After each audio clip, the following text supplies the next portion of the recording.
Hello बच्चों, इस channel में आपका फिर से स्वागत है। हम इस चैनल पर नीट के पिछले साल के फिजिक्स क्वेश्चन पेपर सॉल्व करने की कोशिश करते हैं। यह उनके लिए बहुत लाभदायक है जो नीट की तैयारी कर रहे हैं।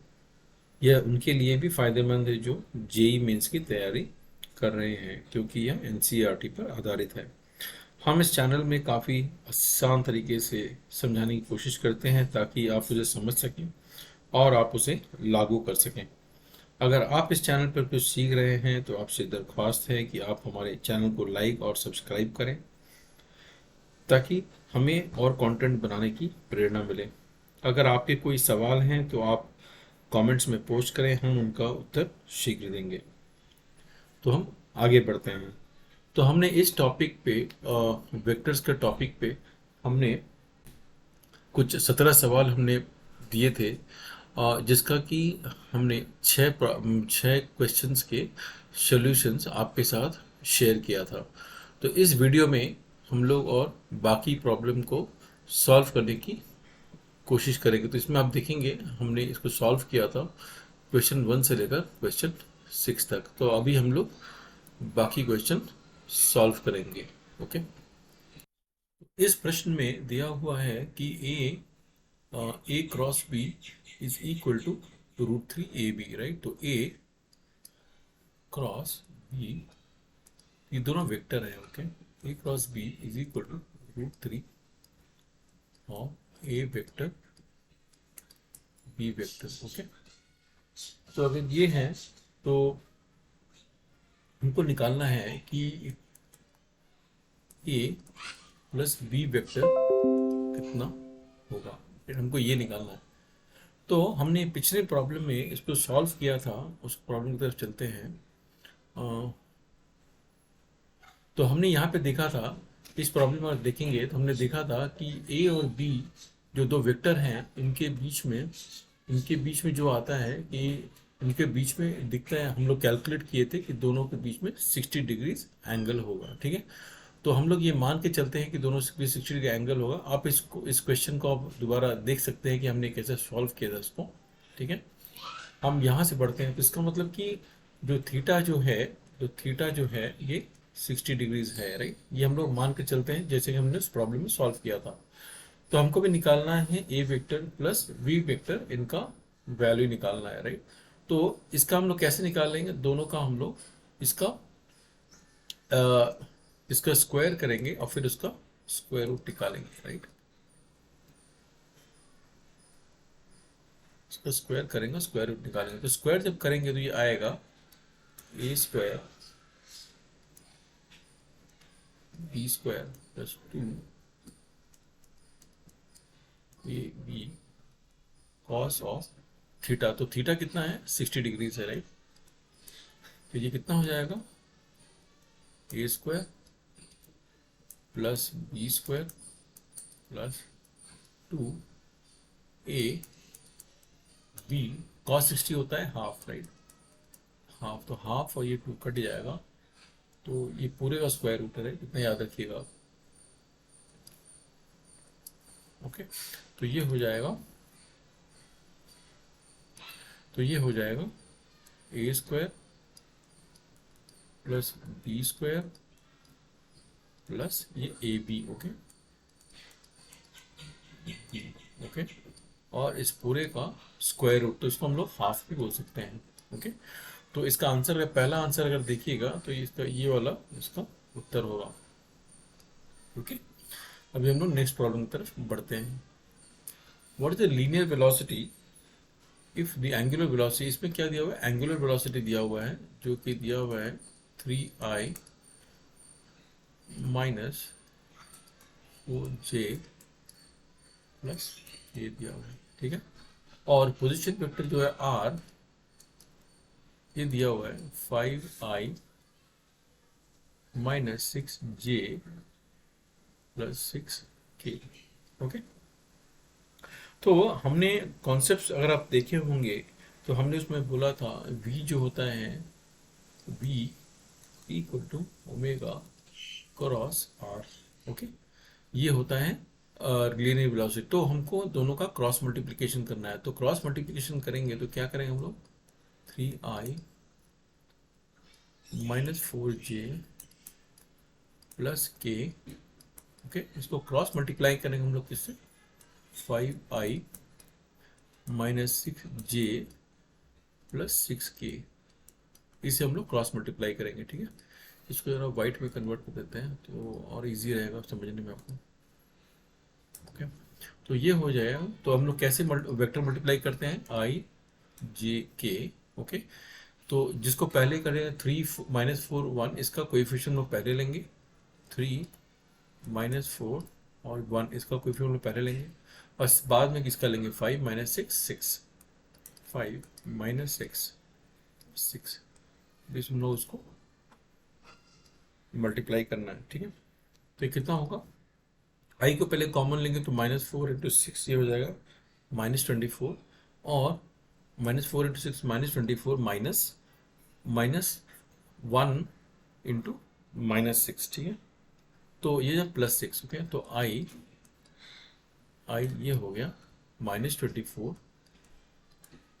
और -6, ओके, प्लस -j, ओके, ये हो जाएगा 3 × 6, फिर j कॉमन लेंगे तो 3 × 6 18 होगा, और ये -5, -5 प्लस k हो जाएगा, k कॉमन लेंगे हम लोग तो इसमें 3 × -6 -18, ओके, ये हो गया -18, और -4 × 5, तो ये हो जाएगा -4 × 5 -20, राइट।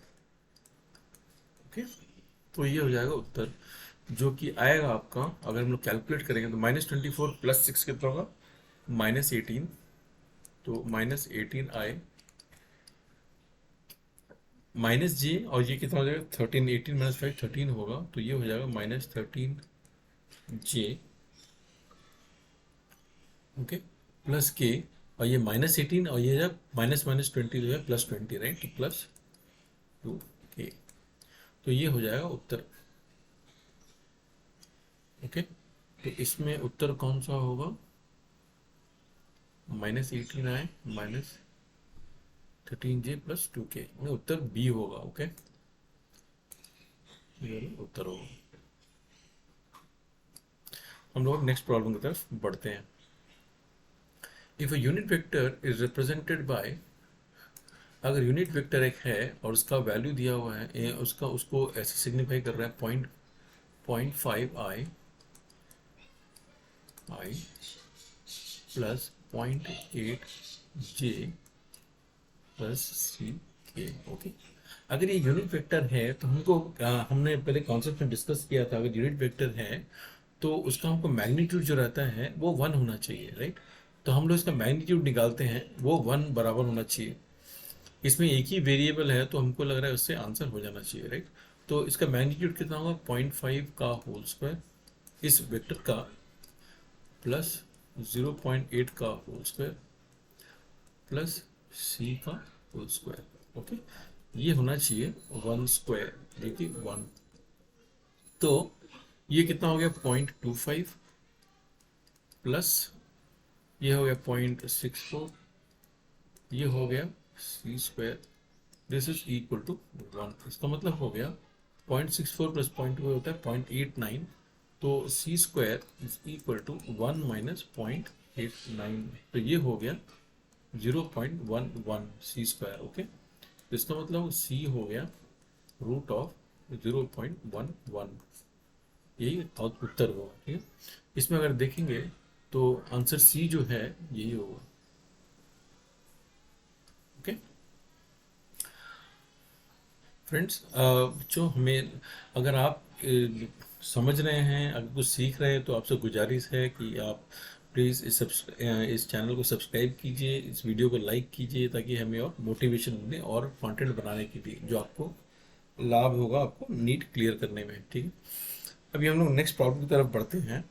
यहाँ पे दिया हुआ है फोर्स का वैल्यू दिया हुआ है और ये पोजीशन वेक्टर दिया हुआ है, ठीक है, दोनों वेक्टर हैं। तो अगर ये दिया हुआ है तो हमको निकालना है टॉर्क। हम लोग टॉर्क का कॉन्सेप्ट में देखा होगा, तो टॉर्क का फॉर्मूला क्या होता है? Torque is equal to position vector cross of F. Okay, तो ये क्या होगा, आर जो मेरे दिया हुआ है ये है 7i प्लस 3j प्लस के। Okay, cross of -3i plus j plus 5k। Okay, तो हमको इसका क्रॉस मल्टीप्लिकेशन निकालना है। तो हम क्रॉस में कैसे निकालते हैं? आसान है ये, आई जे के। ओके, तो ये पहले 731 है, तो 731। ओके, और उसके -315 -315। ओके, तो आई कॉमन होता है, तो फिर हमने 3 इंटू 5 15 -1 ये हो गया 14। ओके, तो आई ये हो गया 14। ओके, माइनस जे क्या होगा? 7 into 5 35, 35 minus 3। Okay, 35 minus 1 into -3, तो कितना है? -3। ओके, प्लस के। ये सारे वेक्टर्स हैं, ठीक है, तो इनका कैप लगाना जरूरी है। के का कॉमन लेंगे हम लोग, 7 टू 1 -3 इंटू -3। ओके, 7 -3 इंटू -3, तो क्या हो जाएगा? 16 -9। ओके, तो इसको अगर हम लोग सिंप्लीफाई करें तो कितना हो जाएगा? ये 14i 35 प्लस 3 38 -38j, और ये हो जाएगा प्लस 16k। ओके, ये हो जाएगा उत्तर। 14i -38j plus 16k। हाँ, तो ये उत्तर में डी में है, उत्तर दिया हुआ है।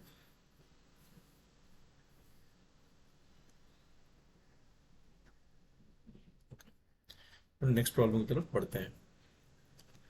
The position vector of a particle r is equal to, the position vector दिया हुआ है एक पार्टिकल का जो कि है r is equal to a cos of omega t i. तो ये पोजिशन वेक्टर है, ठीक है, इसलिए आई और जे में उसका वैल्यू दिया हुआ है। ओके, तो ये है एक position vector r is equal to ये दिया। अभी हमें पता करना है कि ये वेलोसिटी जो है, वेलोसिटी के लिए कौन सा स्टेटमेंट सही रहेगा। Is it directed towards the origin, directed away from the origin, parallel to the position vector and perpendicular to the position vector. तो अगर आपको मालूम नहीं है तो हमारा जो साइन कर्व जो होता है वो ऐसा कुछ इस तरह होता है, राइट? ये साइन कर्व होता है। ओके, और जो कॉस कर्व जो होता है वो कुछ इस तरह होता है।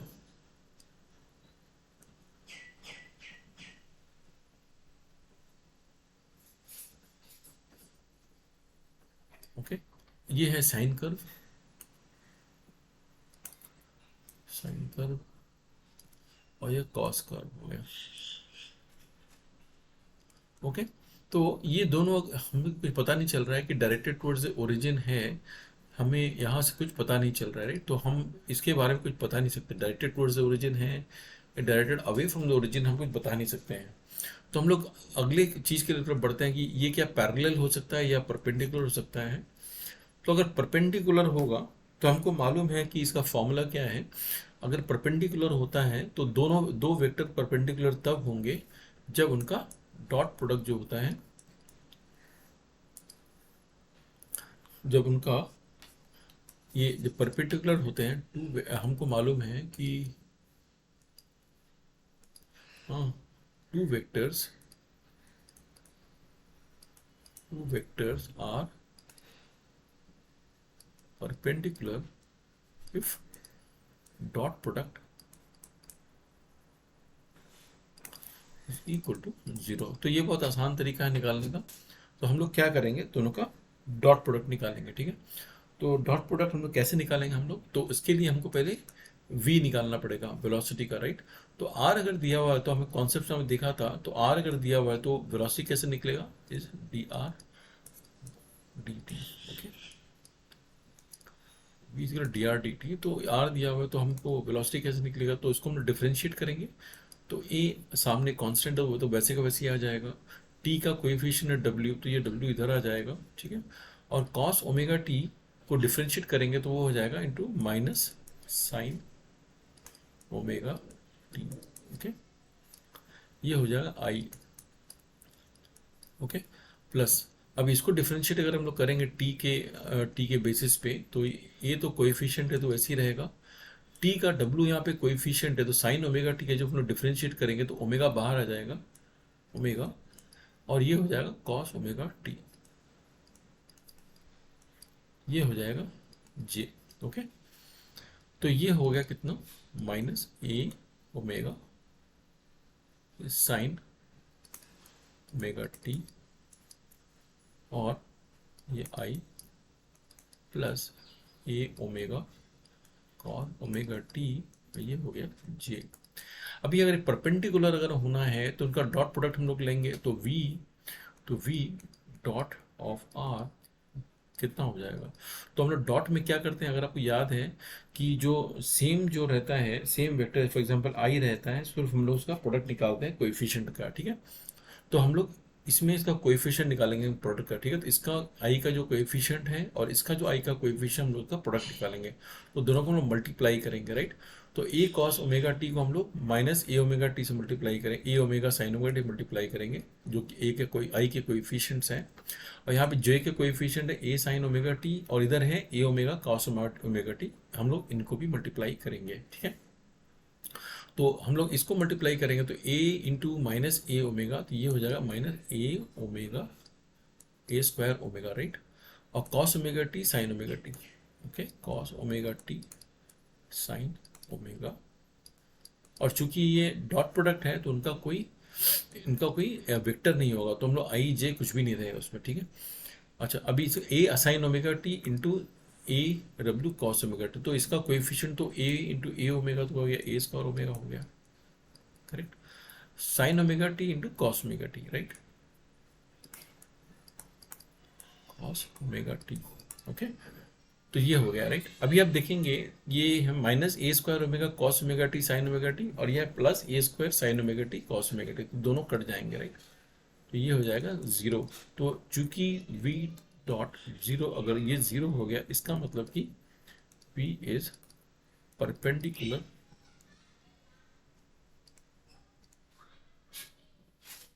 टू r, ठीक है। तो इसका उत्तर हो जाएगा डी, जो दिया हुआ है डी इसका उत्तर हो जाएगा, ओके। अभी हम लोग नेक्स्ट प्रॉब्लम की तरफ बढ़ते हैं। The angle between two vectors, ये हमें दो वेक्टर दिया हुआ है, हमको दोनों के बीच में एंगल निकालना है, ठीक है। तो बहुत आसान है वो वाला। तो हम लोग क्या करेंगे, एंगल इसके निकालने के लिए हम लोग उसका क्रॉस प्रोडक्ट निकाल सकते हैं, या फिर हम लोग साइन प्रोडक्ट निकाल सकते हैं, राइट। तो हम लोग डॉट प्रोडक्ट निकालते हैं, तो दोनों डॉट प्रोडक्ट निकालना आसान होता है, तो डॉट प्रोडक्ट निकालते हैं हम लोग। तो ए का वैल्यू दिया हुआ है 3i plus 4j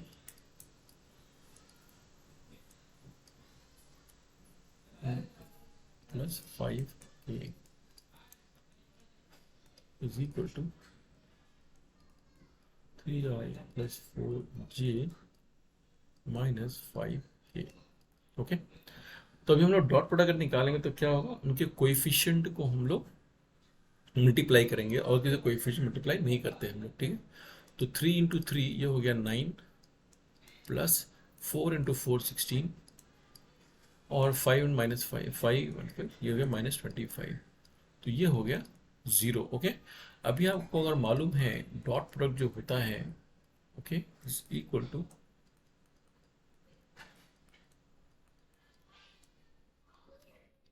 cos theta, okay. तो ये कितना हो गया जीरो, राइट। और ये कितना है ए बी कॉस थीटा। तो अगर ये जीरो अगर हो गया, और हमको मालूम है कि ए जीरो नहीं है, और ना ही ये जीरो है, ना ही ये जीरो, दोनों में से कोई भी जीरो नहीं है, तो इसका मतलब कॉस थीटा जीरो हो गया, राइट। इसका मतलब कॉस थीटा जीरो हो गया, इसका मतलब कि थीटा होगा 90 डिग्रीज, करेक्ट। तो ये हो जाएगा आंसर। इसमें अगर तीसरा उत्तर अगर देखेंगे तो ये दिया हुआ है। ओके, अब हम लोग नेक्स्ट प्रॉब्लम की तरफ बढ़ते हैं। The resultant of A the resultant of A into zero will be how much. तो ए एक वेक्टर दिया हुआ है इंटू जीरो, हमको निकालना है कि ये कितना होगा। तो हमको इसका फॉर्मूला मालूम है। ये क्या होता है, ए का जो वैल्यू रहेगा, जीरो का जो वैल्यू रहेगा, अगर जीरो वेक्टर है तो वैल्यू जो रहेगा, और साइन थीटा। ओके, ये होगा साइन थीटा, राइट। अभी इसका अगर आपको मालूम है, याद अगर आपको है, तो हमने कहा था कि जो क्रॉस प्रोडक्ट जो होता है, क्रॉस प्रोडक्ट रिजल्ट क्या होता है, वेक्टर। और अगर आपको याद होगा कॉन्सेप्ट्स में बताया था हमने कि दी आउट द दिस, ये जो वेक्टर है, जो निकलेगा, जो वेक्टर जो इनका आउटपुट है, vector product is perpendicular to both vectors.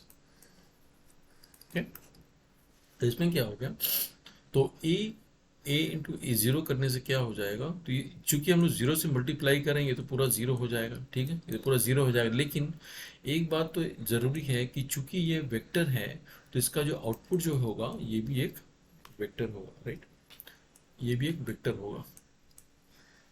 Okay, तो इसका आंसर क्या रहेगा, this is a zero vector. Okay, हम लोग सिर्फ जीरो नहीं होगा, ये एक जीरो वेक्टर भी होगा, जीरो नहीं होगा। ओके, ये जीरो वेक्टर होगा, राइट, ये सही उत्तर है। हम लोग नेक्स्ट प्रॉब्लम की तरफ बढ़ते हैं। The two vectors are such that a plus B is equal to a plus B is equal to a minus b. अगर a plus b a minus b है तो इसका मतलब क्या हो गया, अगर ये है a माइनस बी अगर है तो क्या हो जाएगा, तो इसका मतलब अगर स्क्वायर रूट अगर लें तो ये हो जाएगा A square plus B square plus two A B cos of theta, ये हो जाएगा इक्वल टू, ऐसे यहाँ भी होगा A square plus B square minus two A B cos of theta, ठीक है।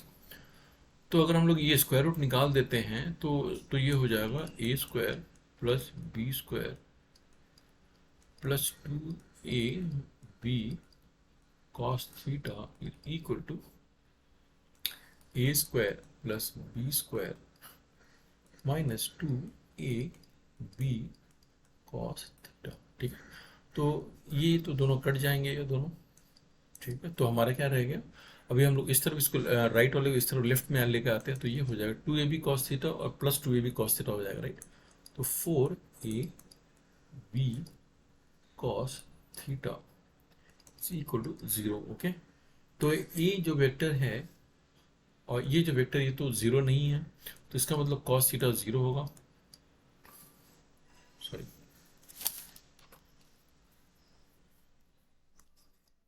इसका मतलब हो गया, तो कॉस थीटा तो जीरो हो गया, जीरो, जो कि संभव है जब थीटा बराबर 90 डिग्रीज होगा, ठीक है। ये हो जाएगा उत्तर। अगर इसमें देखेंगे तो उत्तर जो है डी दिया, ये इसका उत्तर है, ठीक है। हम लोग नेक्स्ट प्रॉब्लम की तरफ बढ़ता है। The angle between the vectors a and b, a and b is alpha. तो दो वेक्टर्स हैं, तो ये दो वेक्टर्स हैं ए बी, और इनके बीच में जो एंगल है वो है अल्फा। तो मानिए एक वेक्टर ऐसे जा रहा है, एक वेक्टर ऐसे जा रहा है, राइट। ये ए है, ये समझ लीजिए बी है, ओके। इनके बीच में जो एंगल है वो है अल्फा, ये दिया हुआ है, ठीक है। हमको निकालना है कि the value of the triple product, right. ये जो हमको ये निकालना है कि ए बी हाउ मच, हमको ये निकालना है, ठीक है। अभी एक बार बताइए मेरे को, हम लोग ने डिस्कस किया था, तो बी जब हम लोग एक क्रॉस मल्टीप्लिकेशन करते हैं तो उनका जो प्रोडक्ट निकलता है वो एक वेक्टर रहता है, नंबर वन। ठीक है।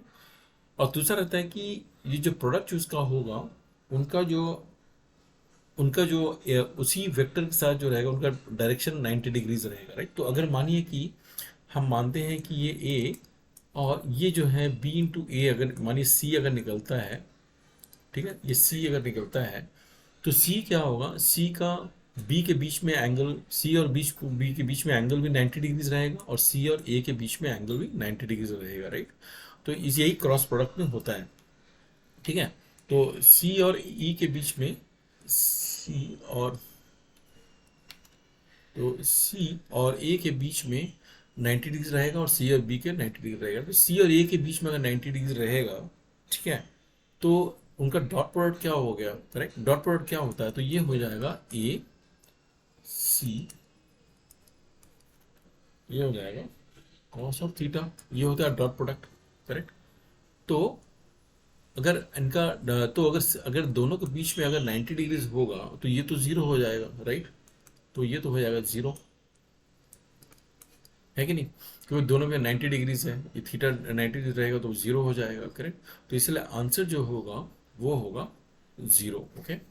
तो ये उत्तर जो हो जाएगा वो हो जाएगा ये। वो इसलिए क्योंकि, फिर से बता रहा हूँ, क्योंकि बी और ए का जब हम प्रोडक्ट जब निकालते हैं तो मानिए कि उसका प्रोडक्ट जो है निकलता है सी, सी का जो एंगल रहेगा बी से वो भी 90 डिग्री रहेगा और बी ए से भी उसका 90 डिग्री रहेगा, राइट। ठीक है। यही क्रॉस प्रोडक्ट में होता है। तो अभी हमको सी से अगर ए का 90 डिग्रीज है तो इसका मतलब अगर ए से हम लोग सी का मल्टीप्लाई करेंगे तो ये कॉस थीटा जो है, थीटा है is equal to 90 degrees, correct. और कॉस 90 क्या होगा, जीरो होगा। तो a into c into zero, ये हो जाएगा जीरो। ओके। तो इसीलिए आंसर होगा जीरो। ठीक है। अभी नेक्स्ट प्रॉब्लम की तरफ हम लोग बढ़ते हैं। नेक्स्ट प्रॉब्लम में दिया हुआ है कि तीन वेक्टर दिया हुआ है, 3, 4 and 5, right. The magnitude of vectors, तो इसमें दिया हुआ ए का वैल्यू जो है वो 3 यूनिट्स है। ओके। बी का जो वैल्यू है वो है 4 यूनिट्स और सी का जो वैल्यू दिया हुआ है वो दिया हुआ है 5 यूनिट्स। ओके। तो ये दिया हुआ है कि हमारे पास ये हो रहा है, ठीक है, तीनों का हमको वैल्यू दिया हुआ है, ठीक है। तो अगर मानिए कि तीनों का अगर वैल्यू हमको दिया हुआ है और ये दिया हुआ है A plus B is equal to C, हमको ये दिया हुआ है इज इक्वल टू सी दिया हुआ है, तो इसका मतलब क्या, दोनों तरफ अगर हम स्क्वायर निकालेंगे तो ये क्या हो जाएगा, A square plus B square, okay, plus 2 A B cos of theta, जो कि ए और बी के बीच में जो एंगल है ये हो जाएगा सी स्क्वायर, करेक्ट है ना। ये हो जाएगा, राइट। तो ए का मैग्नीट्यूड दिया हुआ हमको 3 यूनिट्स, तो ये हो जाएगा 9, 3 स्क्वायर 9 होता है। बी का मैग्नीट्यूड दिया 4 यूनिट्स, 4 यूनिट्स का स्क्वायर करेंगे हम लोग 16 हो जाएगा, plus 2 into 3 into 4 into cos theta is equal to, C का कितना दिया हुआ हमको 5 दिया हुआ है, तो ये 25 हो गया, 5 स्क्वायर 25 हो गया, ठीक है।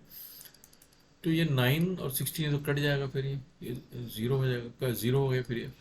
तो इसका मतलब क्या हो गया, 2 3 6 6 24, तो ये हो जाएगा 24 cos of theta is equal to zero. इसका मतलब कि theta is equal to zero हो गया, सॉरी, इसका मतलब कि कॉस थीटा कितना हो गया, जीरो। ओके।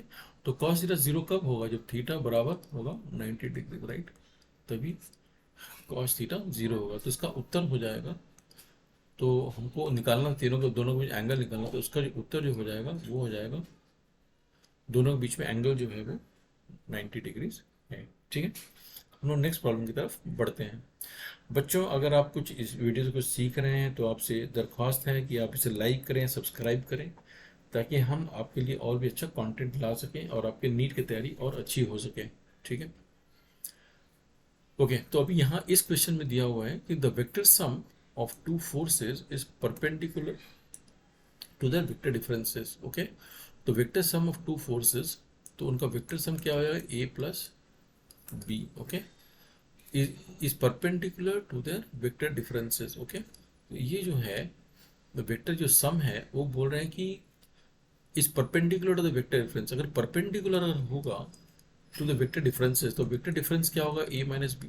ठीक है, अगर ये परपेंडिकुलर अगर है, ठीक है, और परपेंडिकुलर है तो उनका, तो हमको मालूम है कि परपेंडिकुलर में क्या होता है, उसका डॉट प्रोडक्ट जो है वो जीरो हो जाता है, करेक्ट। तो यहाँ पे क्या होगा, तो परपेंडिकुलर में ये क्या हो जाएगा, ये जीरो हो जाएगा, राइट, ये जीरो हो जाएगा। ठीक है, अगर जीरो हो गया तो क्या हो जाएगा, ये दिस इंटू दिस अगर जीरो हो जाएगा तो ये हो जाएगा A square minus B square, ये हो जाएगा जीरो। ओके, जो कि इसका है। ओके, तो इसका मतलब हो गया ए स्क्वायर ये बराबर हो गया बी स्क्वायर के। तो इसका मतलब क्या हो गया कि जो मैग्नीट्यूड ऑफ ए, तो इसका हम लोग दोनों स्क्वायर रूट अगर कर देंगे तो हमको ये पता चल जाए, तो हमको जानते हैं कि दोनों का जो मैग्नीट्यूड है वो एक ही है। ठीक है, लेकिन हमको पता नहीं कि दोनों का वेक्टर्स कैसे होगा, राइट, क्योंकि स्क्वायर उनका एक है, हमें ये नहीं दिया हुआ है कि उनका वो दोनों एक ही वेक्टर है। तो हम लोग इतना ही बोल सकते हैं कि स्क्वायर रूट जब करेंगे तो ए का जो मैग्नीट्यूड है वो बी का मैग्नीट्यूड है, इस वेक्टर का मैग्नीट्यूड जो रहेगा वही बी वेक्टर का भी मैग्नीट्यूड रहेगा। ठीक है, तो इसका मतलब हम लोग ये उत्तर ये हो जाएगा कि they are equal to each other in magnitude. Okay okay, तो ये हो जाएगा उत्तर। ठीक, तो बच्चों हमने फिर इस सारे इसको सॉल्व किया, हमने सारे क्वेश्चंस को सॉल्व किया हमने। इसी तरह आप भी ये क्वेश्चन सॉल्व करने की कोशिश कीजिए। अगर आपको कोई दिक्कत होती है, आपको समझ में नहीं आता, तो आप प्लीज़ अपना क्वेश्चन पोस्ट कीजिए। अगर आपको यहाँ से सीख रहे हैं, अगर आपको कोई लाभ हो रहा है, तो आप प्लीज़ इस चैनल को सब्सक्राइब कीजिए, लाइक कीजिए, शेयर कीजिए, ताकि हमें और कंटेंट बनाने की प्रेरणा मिले। ठीक है, तो इसके साथ हम लोग ये वीडियो हम लोग ख़त्म करते हैं। ठीक है, थैंक यू।